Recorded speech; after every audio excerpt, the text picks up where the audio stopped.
주 안에서 가족된 우리가 가장 행복한 사람인 줄 믿습니다. 옆에 분들과 이렇게 인사했으면 좋겠습니다. 주의 이름으로 사랑합니다. 주의 이름으로 축복합니다. 믿음대로 됩니다. 우리 다시 한번 해볼까요? 믿음대로 됩니다. 할렐루야. 여러분들의 입을 크게 벌려서 주님 앞에 믿음으로 구하면서 그런 기적의 주인공들이 되어지기를 다시 한번 주의 이름으로 축복합니다.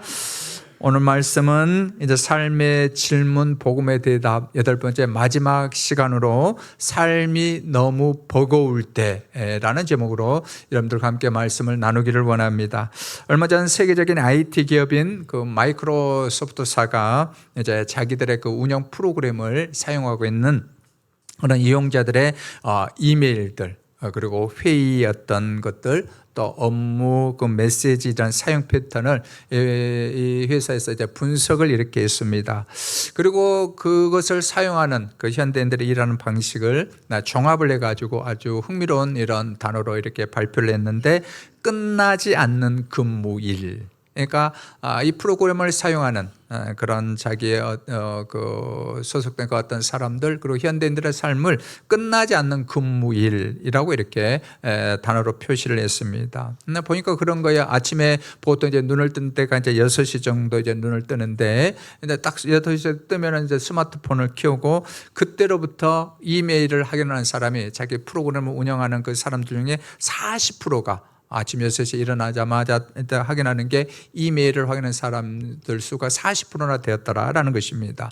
그렇게 해가지고 이제 업무가 시작되면 하루 종일 끊임없이 울리는 띵띵띵띵 울림 있지 않습니까? 알림. 그리고 메시지에 계속 이제 반응하고 답장 주고 반응하고 이런 것들이 계속 반복되었다라는 거예요. 그래서 다 조사를 해보니까 이로 인해서 하루에 평균적으로 2분마다 업무의 흐름이 끊기더라라는 거예요.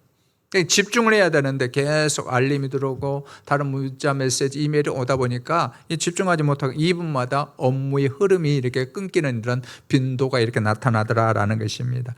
그런데 이제 여기서 퇴근을 했다 해가지고 모든 업무가 다 끝나는 건 아니었습니다. 또 밤늦게까지 이런 어떤 이메일이라든가 어떤 문자 그런 것들을 통해 가지고 업무 메시지가 오고 그러면서 계속 이렇게 오고 갔다는 거예요. 그러니까 몸은 퇴근했지만은 마음은 여전히 퇴근하지 못하고 그 사무실 안에 있는 그런 사람들의 비유입니다. 그래서 이것을 바로 끝나지 않는 근무일이라고 마이크로소프트사에서 이렇게 말을 했습니다.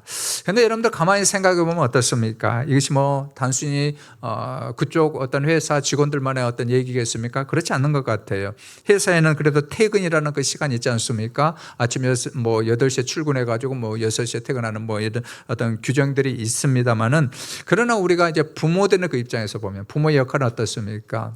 퇴근 시간이 없는 거죠. 계속 해달라, 해달라, 또 자녀 걱정 때문에 마음이 퇴근을 하지 못하는 그런 어떤 부모들이 있지 않습니까? 또 연로하신 부모님의 그 건강 문제도 마찬가지죠. 경제적인 어떤 부담들, 또 앞으로 어떻게 살아가야 되는 그런 어떤 염려를 내가지고 밤낮이 없는 그런 삶을 살아갈 때가 많습니다. 이런 거죠. 하루는 마쳤는데 마음은 정작 퇴근하지 못한 우리의 어떤 삶들 그걸 말해주고 있습니다. 그러다 어떻게 보면 너무 힘들고 버거울 때 이런 얘기를 하죠. 사는 게 버겁다라는 거죠. 살아가는 게 정말 버겁다라는 그런 어떤 자주 섞인 얘기를 할 때가 있습니다. 그런데 이런 마음 이런 얘기는 오늘 2000년대를 살아가는 우리들만의 얘기가 아닙니다. 벌써 우리보다도 오래 살았던 2000년대에 예수님의 말씀을 듣던 그 갈릴리 사람들도 하루하루 살아가는 그런 일들이 결코 쉽지 않는 그런 삶들을 살아냈습니다. 그 갈릴리 지역 사람들, 예수님께서 그 공생애 동안 살겠던 그 갈릴리 지역의 사람들 보면 대부분 농사를 짓고 또 갈릴리 바닷가에서 힘든 그 고기잡이를 또 하고 또 품을 팔아가지고 또 살아가는 그런 평범한 그런 주민들이었습니다. 하루벌이가 결국 그 가족들의 생계와 늘 이어졌습니다. 하루 잘 벌어야 생계를 이어가는 그런 삶이었고 그 돈으로 또 세금도 갚고 또 빚도 갚는 그런 어떤 일들을 감당했습니다. 만약 그런 어떤 일상적인 어떤 상황 위험이 닥치는 어떤 일들이 있지 않습니까? 어떤 흉작이 들거나 또 가족 중에 큰 어떤 병이 들면은 그 가정의 어떤 기둥이 그죠? 집안에 그 기둥이 흔들리는 그런 일들도 일어나곤 이렇게 했습니다. 그런데 이스라엘 백성들 가운데는 이러한 짐뿐만이 아니고 또 하나의 또 짐이 있었습니다. 바리새인들과 서기관 같은 이런 종교 지도자들이 그 이스라엘 백성들 어깨에 종교적인 무거운 짐을 또 하나 다 얹어 주었던 것입니다. 여러분, 짐의 모양은 그때나 지금이나 우리가 좀 다를 수 있지만은, 그러나 하루를 살아낸다라는 것이, 버겁다라는 것은 그때나 지금이나 동일한 것 같습니다. 자, 바로 그러한 삶을 살아가는 그 사람들, 그 백성들을 바라보면서 예수님께서 이렇게 말씀하고 있습니다. 수고하고 무거운 짐진 자들아 라고 말씀하고 있습니다. 그냥 예수님께서 그냥 이렇게 보고 넘어가시는 게 아니고 얘기를 하고 있습니다. 수고하고 무거운 짐진 자들아 라고 이렇게 말씀을 하고 있습니다. 사랑하는 여러분, 어쩌면 오늘 이 본문 말씀은 우리가 너무나도 익숙해가지고 그냥 지나치기 쉬운 말씀일 수도 있습니다. 그러나 지금 그 무게를 크게 느끼는 사람들도 이 가운데 앉아 있을 수도 있고, 어쩌면 또 잠시 잊고 살아가는 그런 분들도 오늘 이 자리에 앉아 있을 수도 있을 것입니다. 우리는 모두 다 저마다의 어떤 삶의 무게들을 또 안고 그렇게 살아가는 것이 우리의 인생들입니다. 그래서 오늘 말씀은 우리 모두가 다 함께 짐이 가볍든 없든 무겁든 또는 어떻든지 간에 다 귀를 기울여야 될 그런 말씀입니다. 오늘 이 말씀을 통해서 사는 게 너무 버거울 때 우리는 어떻게 살아야 하는가라는 그 삶의 질문에 오늘 말씀같이 복음의 대답을 얻는 그런 시간이 되어지기를 소원합니다. 그리고 그 말씀 안에서 우리의 마음에 정말로 세상이 가져다 줄 수 없는 그런 참된 쉼을 누리게 되기를 주의 이름으로 축원합니다. 자, 그렇다면 우리가 일상적으로 느끼고 또 때로는 느끼고 하는 그런 것, 사는 게 너무 버거울 때 우리는 과연 누구에게 나아가며 누구에게 그 삶을 배워야 되는 것일까요? 이 질문입니다. 자, 첫째는 다 내게로 오라 부르시는 주님께 나아가십시오. 우리 한번 같이 한번 읽어볼까요? 자, 시작. 다 내게로 오라 부르시는 주님께 나아가십시오. 어떻다고요? 다 내게로 오라. 가난하고 부하든지 마음이 상하고 기쁘든지 약하든지 강하든지 누구든지 간에 다 내게로 오라라고 부르시는 우리 주님께 먼저 나아가는 것입니다. 우리 28절 말씀 같이 한번 읽습니다. 주님의 초청처럼 들리는 이 말씀 우리 같이 믿음으로 읽습니다. 그리고 아멘 합니다. 시작.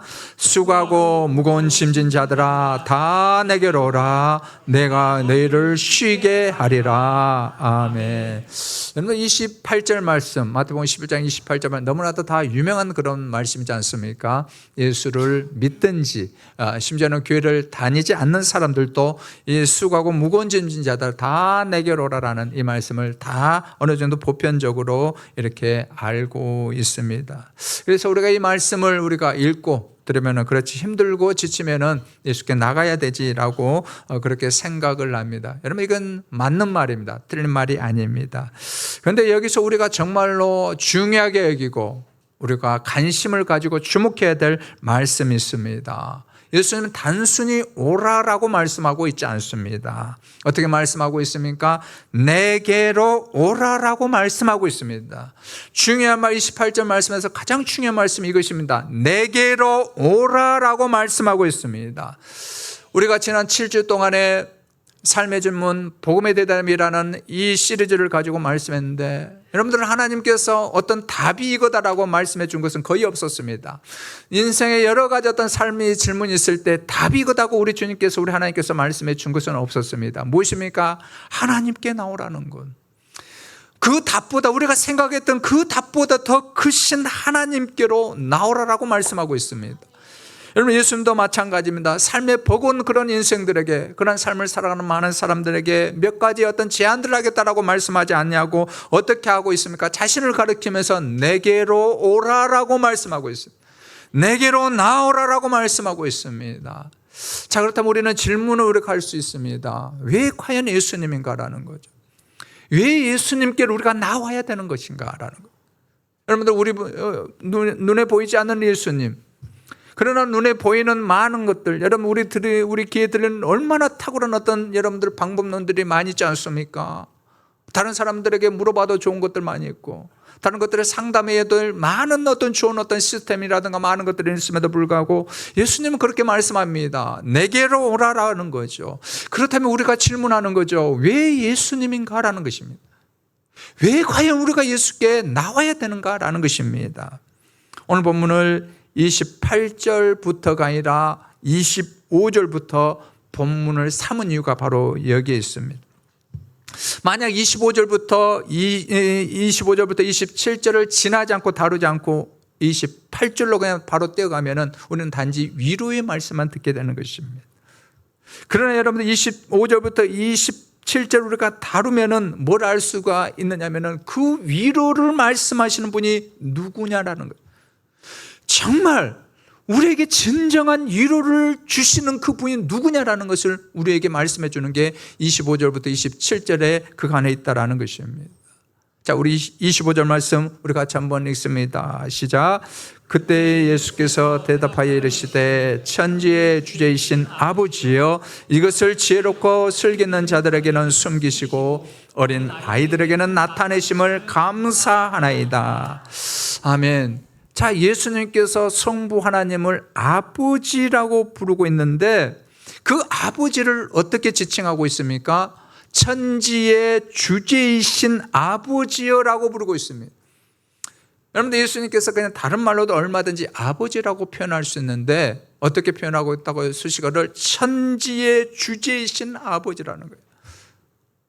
때로는 우리가 삶의 모든 고난과 아픔들, 여러 가지 어떤 버거운 일들을 우리가 이해하지 못하지만은 그럼에도 그 모든 것들을 주재하고 주관하신 분이 누구라는 것이죠? 하나님이라는 것입니다.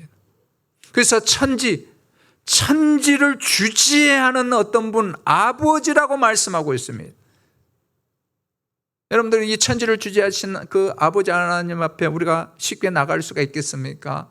나가는 거 여러분들 우리가 이제 하나님 안 보이기 때문에 우리가 이 자리에 왔었지, 이 자리에 하나님이 정말 거룩한 임재 속에서 보인다면 이 자리에 들어올 사람 없을 것입니다. 아마 저도 두려워가지고 못 들어올 거예요. 그 거룩하신 하나님 앞에.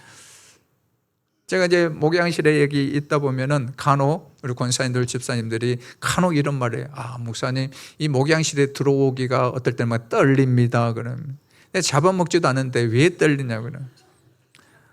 그런 거죠, 여러분들. 그냥 어떤 담임 목사라는 그 어떤 포지션 위치 때문에 가기가 좀 그런 분이 있는 거죠. 그런 거지. 그런데 여러분들 온 천지를 주관하신 그 전능의 하나님, 거룩하신 하나님 앞에 우리가 나아갈 수 있겠습니까? 나아갈 수 없는데 모든 것들을 주관하고 있는데 그분은 어떻게 부르고 있죠? 아버지라고 부르고 있습니다. 아버지. 우리가 어떠한 부족함, 연약한 가운데 있다 할지라도 우리를 마음껏 품어주시고 넓은 가슴으로 품어주시는 그분이 바로 천지의 주제이신 아버지라고 부르고 있다라는 것입니다. 그래서 때로는 내 삶이 내 손에서 벗어난 것처럼 느껴진다 할지라도 천지의 주제이신 그 아버지 앞에서는 다 손안에 있는 줄 믿습니다.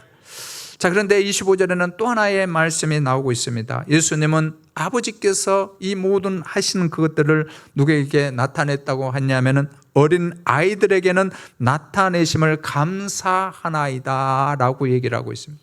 어린 아이들. 그래서 어린 아이들 그런 어떤 연령층을 말하는 게 아니고 혼자서 살아갈 수 없는 의존적인 그런 마음을 가지는 그런 어떤 존재들입니다. 하나님 아니면 살 수가 없습니다. 그 마음을 가지고 있는 그런 사람들에게, 그런 아이와 같은 그런 사람들에게 나타냈다라고 말씀을 하고 있습니다. 여러분 한번 상상해 보세요. 어린아이가 뛰어다니다가 아스팔트에 넘어지든지 아니면 길가에 넘어졌을 때 무릎을 다쳤다고 까였다고 한번 생각해 보세요. 그러면 어떻게 합니까? 아이는 먼저 이 상처가 어떻게 났는지 분석을 하고 무슨 약을 발라야 빨리 낫고 어느 병원에 가야 되는지 네이버 검색하고 구글 검색하고 다음 검색하고 AI 검색하겠습니까? 그런 검색합니다. 아이가 다치면 제일 먼저 하는 게 뭐죠? 막 울죠. 이거부터 하는 거죠. 울죠. 엄마, 아빠, 나 죽어, 막 이런 거죠. 아이가 제일 하는 게 뭐죠? 앙부터 운다고요. 엄마 나 죽어, 이거부터 한다. 여러분, 아이가 왜 울까요? 엄마 아빠에 가면 된다라는 믿음이 있는 거죠. 엄마 아빠에 가면 된다, 뭔지 모르겠지만 내가 이렇게 힘들고 어려울 때 된다라는 그 믿음이 있기 때문에 앙 울고 엄마 아빠를 찾는 것입니다. 여러분, 하나님을 향한 믿음도 그렇습니다. 사는 게 버거울 때 누구에게로 내가 가야 되는지 그것을 아는 것, 그것이 바로 믿음입니다. 자, 그렇다면 그 아버지를, 천지를 주관하시고 우리를 사랑으로 품어주시는 그 아버지를 누가 우리에게 보여주시느냐, 누가 우리에게 정확하게 보여주고 있느냐라는 거죠. 그 아버지한테 가면 우리가 모든 것이 우리가 다 되는데 그 아버지를 누가 보여주고 있을까요? 우리 27절 말씀 같이 읽습니다. 시작. 내 아버지께서 모든 것을 내게 주셨으니 아버지 외에는 아들을 아는 자가 없고 아들과 또 아들의 소원대로 계시를 받는 자 외에는 아버지를 아는 자가 없느니라. 아멘. 그 좋으신 하나님 아버지, 그 놀라우신 하나님 아버지, 천지를 주관하고 모든 것들을 다스리고 있는 아버지 하나님, 내가 답을 얻지 못하고 있지만 그럼에도 모든 답을 가지고 계시는 그 아버지를 아시고 그 아버지를 우리에게 나타내시는 그 아들이 있는데 그 아들이 누구라는 거죠? 예수 그리스도라고 말씀을 하고 있습니다. 그 아버지를 알고 있는 그 아들 예수 그리스도가 지금 저와 여러분들을 부르고 있는 것입니다. 우리 28절 말씀 읽습니다. 그래서 28절 읽는 거예요. 자, 읽습니다. 시작. 수고하고 무거운 짐진 자들아 다 내게로 오라. 내가 너희를 쉬게 하리라. 아멘. 천지를 주관하고 있는 그 아버지께 내가 너희를 데리고 갈 테니 그러므로 수고하고 무거운 짐진 자들아 다 내게로 오라. 내가 너희를 쉬게 해주겠다라고 담대하게 말씀하고 있는 것입니다. 여러분, 여기 보면 두 가지 그 짐이 있는 것을 우리에게 말씀하고 있습니다. 우리 인생들에게 살아갈 때 두 가지 짐이 있는데, 처음에는 수고하는 짐이 있다라는. 수고하는 짐은 어떤 거냐면은 내가 스스로 잘못하든지 부족하든지 어떻게든 뭐 실수를 했든지 간에 감당하고 있는 짐을 말하는 거예요. 내 스스로 그냥 어떤 일이 생겨가지고 그 짊어지는 짐, 그게 바로 수고하는 짐이에요. 다음에 또 하나의 짐이 있죠. 무거운 짐을 말해주고 있습니다. 짐이 두 가지예요. 수고하고 있는 짐, 또 하나 무거운 짐이 있는데, 이 무거운 짐은 내 어떤 잘못한 거하고는 전혀 상관이 없어요. 누군가가 나에게 그냥 얹어놓은 짐이 있어. 어떤 내가 공동체 뭐 직장 안에 살아갔는데 뭐 이렇게 하다가 나하고는 전혀 상관없는데 거기에 있다 보니까 누군가가 나에게 얹어놓는 그 무거운 짐이 있는 거예요. 그러다 보니까 얼마나 무겁겠어요. 짐이 이중으로 있다 보니까. 네, 스스로 잘못한 짐이 하나 있죠. 또 하나는요, 뭐 주변 환경 어떤 그런 것들 잘못해가지고 짐이 또 하나 있는 거죠. 그러니까 너무나도 힘들어하는 여러분들, 이 짐을 가지고 있는 인생들이라고 수고하고 무거운 짐진 자들이라고 부르고 있는 것입니다. 여러분, 이것이 어쩌면 우리의 모습 아닐까요? 우리도 수고한 짐을 가지고 있지만 일단 내가 전혀 원하지 아니하게 무거운 짐을 누군가로부터 얻게 되는 그런 짐들이 있는 것을 보게 됩니다. 그런 짐들을 향하여 우리 예수님 말씀합니다. 다 내게로 오라. 수고한 짐만 진진 자들아, 그들만 오는 게 아니고 무거운 짐을 짓는 자도 내게 오라. 수고하고 또 무거운 짐을 진진 자들아 다 내게로 오라. 어떠한 짐이 있든지 간에 다 내게로 오라라고 그렇게 우리를 초청하고 있는 것입니다. 마태복음을 보면 실제로 그런 짐을 지고 있었던 인생들이 주님 앞에 나와서 정말 다시 한번 일어서는 것들을 우리에게 보여주고 있습니다. 마태복음 8장에 보면 나병 환자가 있었습니다. 여러분들 다 알고 있지 않습니까? 그 공동체에서 격리되어서 살 수밖에 없는, 그러다가 죽고 그렇게 많은 그런 나병 환자가 있었습니다. 그런데 그 병든 몸 그대로 예수님께 나왔습니다. 여러분, 병든 몸이 나병 환자의 그 모습으로 왔다면 죽으면 죽으리라는 심정이에요. 나병 환자는 사람들 눈에 띄면은 그 가까운 거리가 있으면 어떻게 하면 돌로 쳐 죽였다고요. 돌을 던졌다고요. 그런데 그 많은 대중들이 모이는 수많은 사람들 있는 그곳에 예수님 나타났는데 예수님께 나왔다라는 거예요. 죽으면 죽으리라는 그 믿음으로 나왔습니다. 그런데 예수님 어떻게 합니까? 사람들이 가까이 하기를 꺼렸던 그 나병 환자의 몸에 친히 손을 얹으셔서 고쳐주셨습니다. 마태복음 9장에도 똑같습니다. 한 아버지가 있는 관료였습니다. 중책에 있는 아주 중직에 있었던 그런 관료였습니다. 그런데 관료 직분을 가지고 있고 돈을 가지겠다 할지라도 죽어가는 그 딸 앞에서는 아무것도 할 수 없는 무능한 아버지였습니다. 그런 절망을 가지고 이 사람도 마찬가지로 예수님께 나왔습니다. 그리고 예수님께서 그와 함께 집으로 가셔서 그 딸을 고쳐주었습니다. 또 마태복음 15장 보면 가나안 여인이 있었습니다.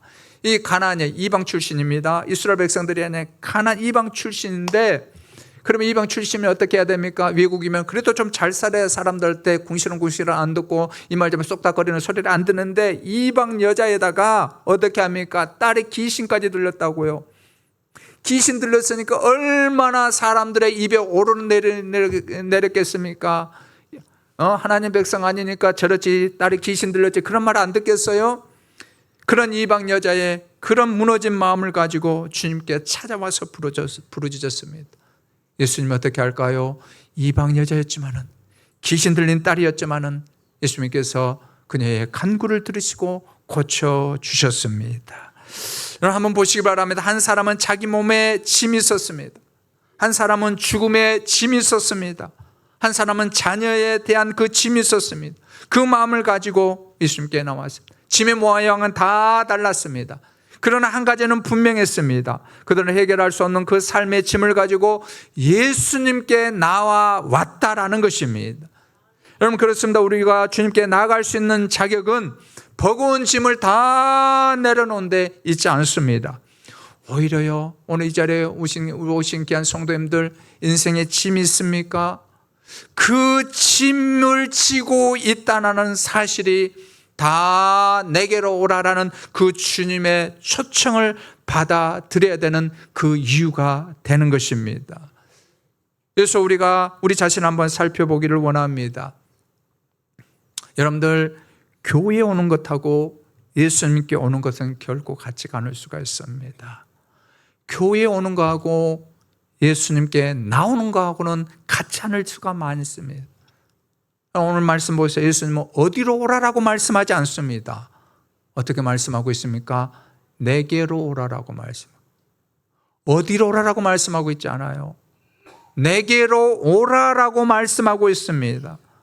우리는 오늘 주님을 예배하기 위해서 우리 동관교회에 오신 줄 믿습니다. 다시 한번 말씀합니다. 오늘은 우리 주님을 예배하기 위해서 우리 동관교회에 오신 줄 믿습니다. 자, 그런데 교회 와서도 정작 내 삶의 가장 버거운 문제를 여전히 내가 붙들고 또 축도 끝나고 나가서는 안 된다라는 거죠. 여전히 그 짐을 지고 또 나갑니다. 어이구 주여 무겁나이다. 또 찔찔찔찔 또 가고 또 간다라는 거죠. 그러나 우리 주님은 어떻게 말씀하고 있습니다. 사랑하더라, 사랑하는 딸아, 그 짐까지 나에게 맡기라라고 말씀을 하고 있습니다. 다 내게로 오라 라고 말씀하시고 내가 너희를 쉬게 하리라라고 말씀하고 있습니다. 사랑하는 여러분, 우리는 삶이 버거울수록 우리는 계속 다짐하고 되뇌입니다. 그래, 내가 해결해야 돼, 내가 버텨야 돼. 그런데 우리 예수님이 이렇게 말씀합니다. 너희가 버티는 것보다 내가 너를 쉬게 해주겠다라고 말씀하고 있습니다. 여러분, 예수님이 주시는 쉼은 어떤 말일까요? 자, 우리가 오늘 여기서 예배 드리고 나간다 해가지고 내일 해야 될 일이 하나도 없어지고 다 없어지는 것일까요? 그랬으면 좋을 것 같아요. 그런 말이 아니에요. 여전히 월요일날 우리는 또 출근을 해야 될 것입니다. 여전히 자녀의 문제도 그대로 남아 있을 것입니다. 여전히 여러분 내 눈앞에서도 불편한 사람을 만날 수도 있을 것입니다. 그러나 더 이상 내가 해결해야 되라는 그 무게에 눌려있지 말고 나를 먼저 부르시고 나를 쉬게 하겠다고 약속하신 그 주님께 나아가는 것, 거기서부터 쉼이 시작되는 것입니다. 내가 너희를 쉬게 하리라. 그러므로 해결되지 않는 문제도 정리되지 않는 마음과 생각도 그대로 가지고 다 내게로 오라라고 부르시는 주님께 나오시기를 원합니다. 여러분들, 우리가 주님께 나아간다는 게 무엇일까요? 여러분들, 예배가 예배되기 위해서 그 마음 가지고 주님 앞에 나오기를 원합니다. 그래서 교회 올 때도 여러분들 아무런 기대감 없이 그냥 올라오지 마시고 기도하는 마음으로 하나님 오늘은 어떻게 말씀하시겠습니까? 하나님 오늘은 저희가 어떤 말씀을 주시겠습니까? 기도한 마음으로 올라오시길 바랍니다. 그리고 여러분들 찬양을 할 때도 기도할 때도 하나님께 여러분 마음을 담아 사시길 바랍니다. 하나님 내 마음 아시지요? 하나님 내 형편 아시지요? 하나님 아시지요? 여러분들 그 마음 가지고 그 마음을 여러분 담아서 하나님 앞에 나오기를 원합니다. 그래서 주님의 내가 너희를 쉬게 하리라는 변치 않는 그 약속의 말씀이 여러분들 일주일 동안 들었던 그 어떤 소리보다도 더 크게 들려지기를 주의 이름으로 축원합니다. 둘째는 주님의 멍에를 메고 삶을 배우십시오. 우리 한번 따라합니다. 주님의 멍에를 메고 삶을 배우십시오. 주님의 멍에를 메고 삶을 배우십시오. 아멘. 주님의 멍에를 메고 우리가 주님의 삶을 배워야 된다는 거죠. 여러분 근데 이상하지 않습니까? 28절에서는 내가 너희를 쉬게 하리라라고 했는데 쉬게 해주겠다 했는데 아니 갑자기 또 29절에 와서는 어떻게 말씀합니까? 정반대되는 얘기를 하는 거예요. 29절 우리 같이 한번 읽습니다. 시작. 나는 마음이 온유하고 겸손하니 나의 멍에를 메고 내게 배우라. 그리하면 너희 마음이 쉼을 얻으리니. 아멘. 내가 너희를 쉬게 하리라고 했는데 예수님께서 어떻게 한다고요? 나의 멍에를 메고 내게 배우라는 거예요. 그렇게 하면 너희들 진짜 쉼이 이루어질 것이라고 하는 이 이해되지 않는 말씀을 하고 있는 것을 보게 됩니다. 여러분들 예수님이 왜 28절에서 쉬게 하겠다고 말씀하시면서 다시 멍에를 메라라고 이렇게 우리에게 전혀 엉뚱한 그런 메시지를 전하고 있는 것일까요? 당시에 여기서 나오는 그 멍에는 어떤 여러분들 소 키울 때 멍에 아시죠? 멍에 소가 잘 밭을 갈 수 있도록 목에 태는 그 멍에 그리고 결이소라고 해가지고 이쪽에다 하나 하고 또 이쪽에다 해가지고 이렇게 쌍으로 가는 그런 어떤 농기구들이 이스라엘 가운데 있었는데 그것만이 아니었습니다. 예수님께서 진짜 말씀하고 있는 이 멍이라는 뭐냐면은 누구의 가르침 아래 있을 때도 그것을 멍이라고 표현했습니다. 그리고 또 하나 누구의 권위 아래 있을 때도 그것도 동일한 멍에라고 이렇게 표현했습니다. 그래서 예수님께서 나의 멍에를 메라라는 이 말씀은 너희들이 이제까지 세상의 주인 따라서 세상의 그 어떤 것들 따라서 그 멍에를 메었다면 그것들이 주인이었다면 이제는 내가 너희들의 진정한 주인이 되어주겠다라는 거예요. 내 멍에를 메라라는 거예요. 내가 너희들의 진짜 세상 주인하고는 다른 진짜 너희들의 인생의 주인이 되어주겠다. 그러므로 내 멍에를 메라라고 말씀을 하고 있습니다. 자, 그러면서 다시 하나 또 중요한 말씀하고 있습니다. 아니, 멍에로 메우는데 또 어떻게 하라는 것이요? 그 멍에를 메고 내게 배우라라고 말씀하고 있습니다. 내게 배우라라고 있습니다. 그냥 멍에만 메고 거기서 끝나면 안 되고 내게 잘 배우라라고 말씀을 하고 있습니다. 여러분 신앙은요 좋은 성경 구절 몇 개 외우고 도덕적인 교훈 몇 가지 더 배웠다고 여러분 몇 년 많이 다녔다고 직분 많이 받았다고 그게 결코 여러분 좋은 신앙 아닙니다. 여러분 좋은 신앙이 무엇일까요? 예수님께 삶을 배워가는 거죠. 그래서 1년 다르고 5년 다르고 10년쯤 되었으면 1년하고는 전혀 다른 예수님의 성품으로 바뀌어지는 것 그걸 말해주고 있는 것이죠. 여러분 부부가 그렇지 않습니까? 부부가 전혀 얼굴도 다르고 뭐 성격도 다르는데 10년 같이 살고 20년 같이 살다 보니까 이제는 뭐 음식도 거의 같이 먹게 되고 또 얼굴도 거의 뭐 비슷하게 되고 그런 어떤 일들이 일어나지 않습니까? 저는 이제 고시고리 제사는 강신대 전혀 안 맞는데도 불구하고 같이 가면은 뭐 오누이라고 그러는데 오누이 아니고 우리는 부부입니다. 왜 그럴까요, 여러분들? 같이 있다 보니까 같이 살다 보니까 닮아가는 거죠. 여러분 이게 무엇일까요? 우리가 예수님 믿고 신앙생활 하면은 그 삶을 배우면서 예수님처럼 살아가게 되는 거죠. 여러분들 제가 한 가지 물어보겠습니다. 만약 여러분에게 이 정도는 되어야 괜찮은 인생이라고 가르치는 것이 무엇입니까? 다시 한번 제가 질문 한번 해볼게요. 무엇이 여러분들에게 이 정도는 돼야 괜찮은 인생이라고 가르쳐주고 있습니까? 그러면 이 정도 직장은 가져야 괜찮아라고 하고 있는 것, 자녀가 그래도 이 정도 스펙과 학벌을 가지고 있어야 좋은 부모 역할을 한 거야, 좋은 자녀라고 하는 것, 사람들에게 이 정도 인정은 제대로 받아야 인생 제대로 산 거야 하는 것, 그러면 직장, 돈, 자녀가 잘 되기를 바라는 것, 그것도 예수님께서 무시하는 거 아니냐입니다. 그건 책망하지는 않습니다. 좋습니다. 그런데 문제는 무엇일까요? 문제는 이런 좋은 것들이 내 인생의 점수를 매기는 선생이 될 때라는 것입니다. 이런 것들이 여러분들 점수가 높아야 내 인생에 여러분 좋은 것이라고 점수를 매기는 선생이 될 때 문제가 된다라는 것입니다. 여러분 그 선생은 어떤 좀처럼 만족하지만 않습니다. 늘 부족합니다.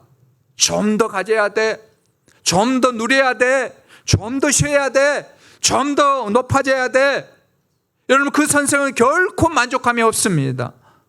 그러므로 중요한 것은 무엇일까요? 우리가 지금 누구에게 삶을 배우고 있느냐라는 것입니다. 예수님은 말씀합니다. 내게 배우라, 내게 배우라라는 것입니다. 여러분들 예수님을 배워가는데 졸업이 있겠습니까? 졸업이 없다고요. 여러분 제자 훈련 한 번 했다 해가지고 내 신앙 다 배웠다라고 그렇게 자신 있게 말할 사람 누가 있겠어요? 여러분들 우리가 예배 주일날 오전 드리고 오후 드렸다 이거 다 드린다 해가 새벽 나오고 한다 해가지고 내 신앙 이 정도 됐다라고 말할 수 있는, 가감하게 여러분들 말할 수 있는 사람 누가 있겠어요? 우리는 늘 부족한 존재들입니다. 늘 우리는 어떤 존재들일까요? 예수님께 배우고 또 배우고 겸손하게 배워야 될 줄 믿습니다. 여러분 베드로를 한번 보시길 바랍니다.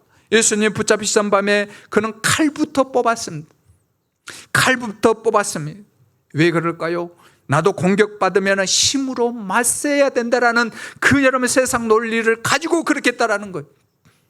너가 그랬으니까 나도 그렇게 하겠다라는 거죠. 이게 베드로의 여러분 변하지 않는 그 행동이었습니다. 그런데 오순절날 그 120명의 제자들이 모였던 그 다락방에서 불같이 바람같이만 그 성령을 받고 나서 예수님의 삶을 살게 된 훗날 베드로가 이런 고백을 하며 권면을 합니다. 베드로전서 2장 21절 말씀 우리 읽습니다. 시작. 이를 위하여 너희가 부르심을 받았으니 그리스도도 너희를 위하여 고난을 받으사 너희에게 본을 끼쳐 그 자취를 따라오게 하려 하셨느니라. 아멘. 너무나도 달라진 베드로의 모습 아닙니까? 칼을 뽑아서 말고의 길을 잘랐던 그 사람, 네가 칼지면 나도 칼하고 네가 욕하면 나도 욕을 하겠다는 그 베드로가 이제는 어떻게 합니까? 예수님의 자취를 따라가자. 내가 예수님의 자취를 따라갔으니 너희들도 함께 따라가자라고 말씀을 하고 있습니다. 여러분 무엇이 달라졌을까요? 베드로에게 삶의 방식을 예수님께 배운 것입니다. 그 여러분들 오순절날 성령 강림을 받은 다음에 이 베드로는 어떻게 예수님의 그 멍에를 메고 예수님께 배워 나갔던 것입니다. 우리도 마찬가지입니다. 세상은 더 높이 올라가자고 우리를 계속 가르칩니다. 근데 예수님은요, 낮아져라. 너희 직위가 높으냐? 너희 직분이 높으냐? 남들이 다 알아주냐? 낮아져라. 섬겨라. 교회에 있느냐? 문지기가 되라라고 말씀을 하고 있습니다. 여러분 세상은 받은 만큼 돌려주라라고 하지만은 예수님은 용서해라, 사랑해라라고 말씀합니다.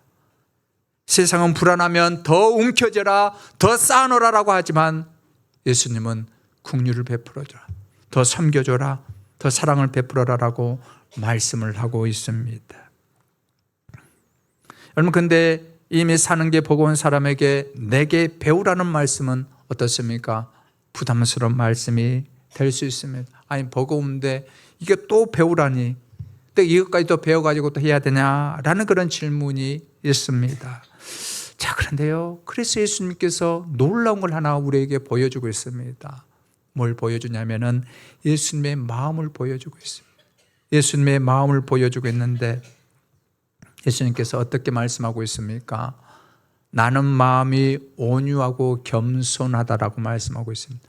여러분은 신구약 성경 가운데서 예수님께서 마음을 보여주신 구절은 하나도 없습니다. 그런데 딱 여기서 어떻게 해요? 나는 마음이 온유하고 겸손하니라고 말씀을 하고 있습니다. 여러분들 이미 지친 만큼 지친 우리에게 세상의 주인처럼 무거운 멍에를 하나 더 얹어주는 분이 아니라 어떻게 하고 있습니까? 마음이 온유하고 겸손한 주님이기 때문에 수고한 무거운 짐들을 다 받아줄 수가 있다라는 것입니다. 여러분 구약시대 때 보면은 그 가운데서 구약의 수많은 사람들 가운데서 가장 온유했던 사람이 모세입니다. 그 온유했던 모세가 하나님으로부터 뭘 받았습니까? 율법을 받아가지고 이스라엘 백성들 가운데 전해줬습니다. 그런데 예수님이 오시기 전까지 그 온유한 그 모세가 전해졌던 그 율법이 이스라엘 백성들에게는 어떻게 됐을까? 무거운 짐이 되었습니다. 무거운 조항을 내가지고 안식일에는 일도 하지 마라, 손국 하나 까딱하지 마라 하면은 다 출교된다. 그 정도로 무거운 짐을 만들어 놨습니다.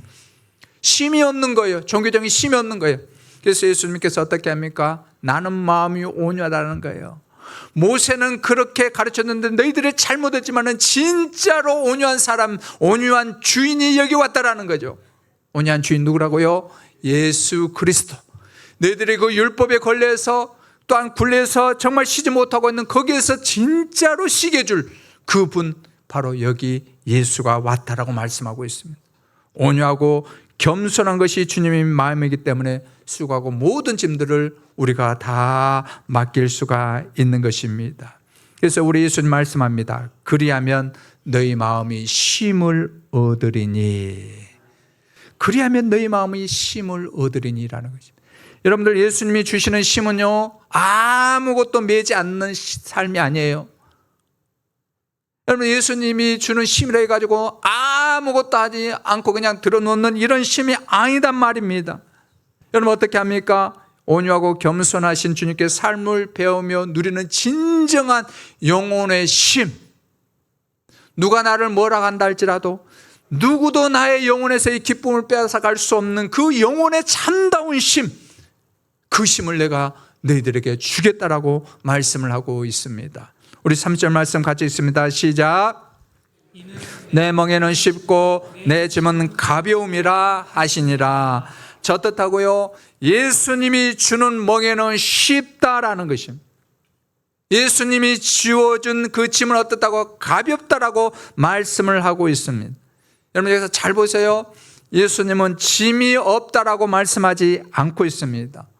어떻게 해요? 내 짐은 가벼움이라고 말씀을 하고 있습니다. 우리가 잘 알아야 돼요. 여러분들 예수님 믿는다고 해가지고 짐이 다 사라지느냐? 그거 아니에요. 내 짐은 가볍다라고 말씀하고 있습니다. 인천에 살던 한 권사님의 이야기입니다. 연세가 80이 넘으셨는데도 이 권사님이 80이 넘으셨는데도 그 위아들이 난 그 손주를 이제 등에 업고 늘 새벽 예배를 이렇게 나오셨다고 합니다. 까꿍까꿍 이렇게 하면서 계속 이렇게 왔다라는 거예요. 근데 남들이 봐도 아이가 이제 제법 자라가지고 이제 걸어 다닐 수 있는데 무거울 정도인데 그 권사님은 까꿍까꿍 하면서 이렇게 계속 막 이렇게 하면서 아이를 업고 새벽 예배에 늘 그 자리를 지켰습니다. 어느 날 목사님 물었습니다. 권사님 이제 손자가 무겁지 않으세요? 물었습니다. 그때 권사님이 이렇게 활짝 웃으면서 아이를 보면서 이렇게 하는 거예요. 목사님 이쁜데요 뭘. 목사님 귀여운데요 뭘. 그랬다는 거예요. 아이의 여러분 손주의 몸무게가 줄어들지 않았는데 근데 등에 업힌 아이가 어떤 아이였다고요? 사랑하는 손자였기 때문에 그 무게를 감당할 수 있었던 것입니다. 어떻게 기쁘게 감당할 수가 있었다라는 것입니다. 여러분 사랑한다고 짐이 없어지는 것 결코 아닙니다. 여러분 하나님 사랑한다고 내 인생에 짐이 없어지느냐? 교회 사랑한다 해가지고 내 교회 짐이 없어지는가? 여러분들은 아닙니다. 진짜 사랑은 무엇일까요? 그 같은 무게지만은 다른 마음으로 지게 하는 것입니다. 다시 한번 말씀드립니다. 하나님을 사랑한다, 교회를 사랑한다, 이 말은 뭐냐면은 같은 무게지만은 전혀 다른 마음으로 지게 한다라는 것입니다. 여러분, 짐이 사라지는 게 아니라 그 짐의 의미가 달라지는 것입니다. 그러므로 사랑하는 성도 여러분, 하나님 진짜로 한번 사랑해 보시기를 원합니다. 우리 예수님 여러분들 정말로 진짜로 한번 사랑해 보기를 원합니다. 저는 이번 정교인 수련회 갔을 때 강사 목사님으로부터 들었던 말씀이 지금도 생각나는 거, 지금도 우리 교회가 한번 그랬으면 좋겠습니다. 예배가 끝나는 것은 축도 끝나고 그냥 달려가는 게 아니고, 여러분들 제가 이제 공식적으로 얘기합니다. 앞으로 제 축도 끝나자마자 달려가는 그런 분들 없기를 바랍니다. 제가 먼저 간 다음에 여러분들 가세요. 제가 축도 끝나면 바로 내려갈 테니까. 아셨죠? 아무리 바쁜 일이 있어도, 아무리 주방에 바쁜 일이 있어도 그렇게 하세요, 여러분들. 그게 우리의 예의고 그게 예배의 바른 질서예요. 아셨죠? 다시 한번 아셨죠? 저 눈 맞추고 그렇게 가세요. 그게 진짜 예배의 여러분들 성도입니다. 그래, 하여튼 그런데 그 강사 목사님이 그랬습니다. 뭐냐면 진짜로 예배는 어떤 거냐면은 축도 끝나고 확 가는 게 아니고, 주의 은혜가 너무나도 감사하고 주의 사랑이 너무나도 감사해서 그 자리를 뜨지 못하고 그 자리 붙잡고 하나님 앞에 기도할 줄 아는 것. 그게 무엇일까요? 그게 진짜 주님 사랑하는 것. 그게 진짜 주님 앞에 예배하는 것이죠. 여러분, 예수님 우리에게 아무 죄도 없는 인생을 약속하지 않으셨습니다. 주님을 따르는 삶에 책임이 따릅니다. 순종이 따라갑니다. 근데 중요한 것은 인생의 짐처럼 여겨지는 그 일을 여러분들 묵묵히 예수님을 사랑하는 그 마음으로 지고 갈 때에 우리는 깨닫게 되는 그 일이 있습니다. 뭘 깨닫게 되는 것일까요? 그렇습니다. 예수님, 내 생각보다 예수님이 옳습니다. 예수님, 내가 다 이해하지 못해도 예수님이 옳습니다. 그러므로 내 방식대로 살아가느라고 지체하지 말고 예수님께 삶을 하나씩 배워 나아가기를 원합니다. 사랑하는 여러분, 사는 게 너무 버거울 때 우리는 어디에서 참다운 쉼을 얻을 수가 있을까요? 온유하고 겸손하신 우리 주님 말씀합니다. 내게로 오라. 내게 배우라. 그리하면 너희 마음이 쉼을 얻으리라. 우리를 위해서 자기 생명을 다 내주신 그 주님의 손이 오늘 우리 모두를 향해서 열려 있습니다. 그러므로 사는 게 너무 버거울 때 다 내게로라 부르시는 우리 주님께 나오시기를 원합니다. 그러면서 주님의 멍에를 메고 주님의 삶을 여러분들 하나씩 배워 나아가기를 원합니다. 그래야 세상에 줄 수 없는 참된 쉼을 우리 영혼이 정말로 누리며 예수님을 닮아가는 그런 삶들이 되어지기를 주의 이름으로 축원합니다.